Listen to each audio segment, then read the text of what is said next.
Want to feel the horror? Join our channel for more.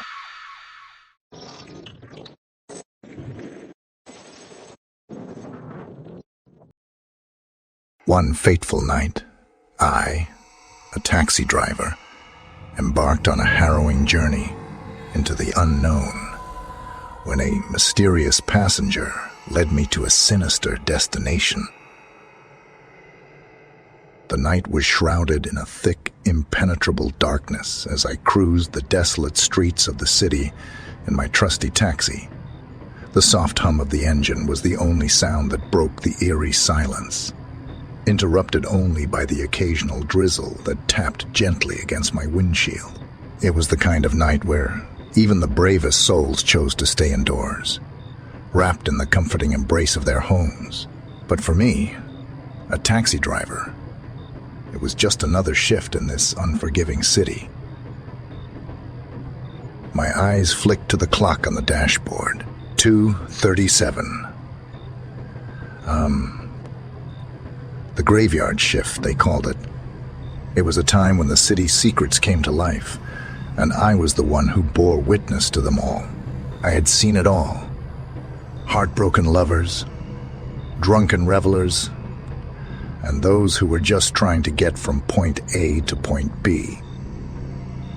My radio crackled to life, startling me out of my reverie.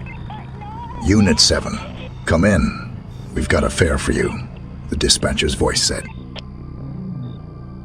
I picked up the radio and replied, "This is Unit 7. I'm ready for a fare. Send it my way." The dispatcher gave me an address that sent a chill down my spine. 123 Elm Street, she said, "but I should warn you, it's not on any map. The passenger insists it's the right address, though." I furrowed my brow, wondering what kind of person would give such an address. But fares were hard to come by at this hour, and I couldn't afford to be picky. I acknowledged the dispatch and made my way towards Elm Street. As I approached the address, I realized that the dispatcher wasn't kidding.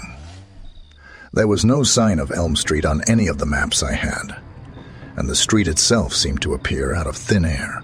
The buildings on either side of the road were old and decrepit, their windows shattered and their facades covered in graffiti.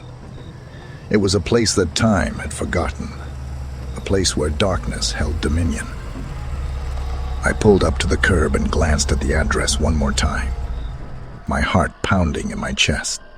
I couldn't see anyone waiting, but just as I was about to drive away, a figure emerged from the shadows.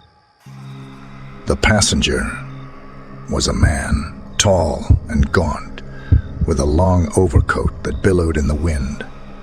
His face was obscured by the collar of his coat and the dim glow of the streetlight, but I could feel his eyes boring into me as he approached. "You're the taxi driver?" he asked, his voice a low, gravelly whisper. "Yeah, that's me," I replied, trying to keep my voice steady. "Where to?" He hesitated for a moment, as if deciding whether to trust me. Then he leaned in closer and whispered an address that sent shivers down my spine. "The old abandoned factory on the outskirts of town," he said, "and make it quick." I couldn't fathom why anyone would want to go to that forsaken place at this hour, but I didn't dare question him. I just nodded and hit the gas, my taxi speeding away into the darkness. As we drove through the desolate streets, the man in the back seat remained silent, his presence casting a pall of unease over the cab. The factory loomed in the distance, its silhouette stark against the night sky. It was a place that had once been the heart of industry in the city, but now it was a crumbling relic of the past, a place where only the brave or the foolish dared to tread. I pulled up to the entrance, my headlights cutting through the darkness to reveal the rusted gates that barred the way. The man in the back seat didn't waste any time. He opened the door and stepped out, disappearing into the shadows. "Wait," I called after him, my voice trembling with fear. "You need to pay the fare." But he didn't respond. He just vanished into the depths of the abandoned factory, leaving me alone in the eerie silence. I sat there for a moment, my heart pounding in my chest, wondering if I should just drive away and forget this ever happened. But something inside me wouldn't let me leave. I had to know what was going on. I had to find out why this man brought me to this forsaken place. With trembling hands, I reached for the flashlight I kept in the glove compartment and stepped out of the taxi. The factory loomed before me, its broken windows and crumbling walls, a testament to the passage of time. I ventured inside, the beam of my flashlight cutting through the darkness. The air was heavy with the scent of decay, and the sound of my footsteps echoed ominously in the empty corridors. I called out for the man, but there was no response. Only the eerie silence of the abandoned building.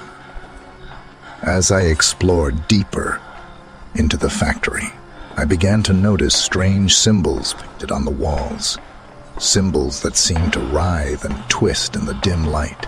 It was as if the very walls themselves were alive, whispering secrets that I couldn't comprehend.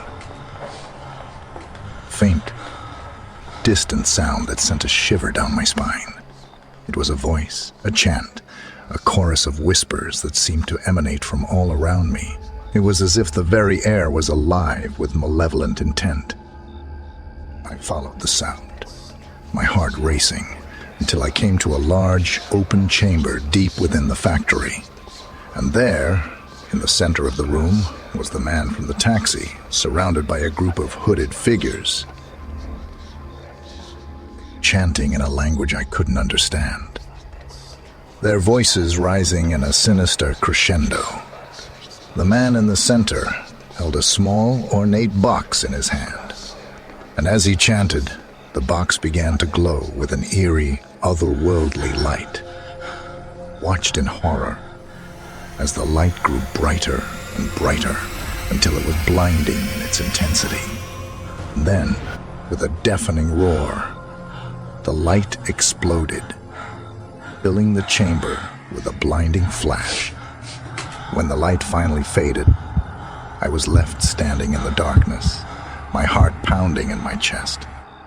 The man and the hooded figures were gone, leaving behind only the empty chamber and the sense of dread that hung in the air. I stumbled back to my taxi, my mind reeling with disbelief. What had I just witnessed? Who were those people, and what had they been doing in that forsaken place? I started the engine and drove away from the factory as fast as I could, the events of that night replaying in my mind over and over again. I knew one thing for certain. I had stumbled into something sinister, something beyond my understanding, and I had a sinking feeling that it was a secret I was never meant to uncover. As I drove through the city's darkened streets once more, I couldn't shake the feeling that I had been drawn into a world of darkness and secrets, a world that I may never escape. As the first rays of dawn began to break through the horizon, I couldn't help but wonder if I would ever truly be free from the shadow that had fallen over me that night.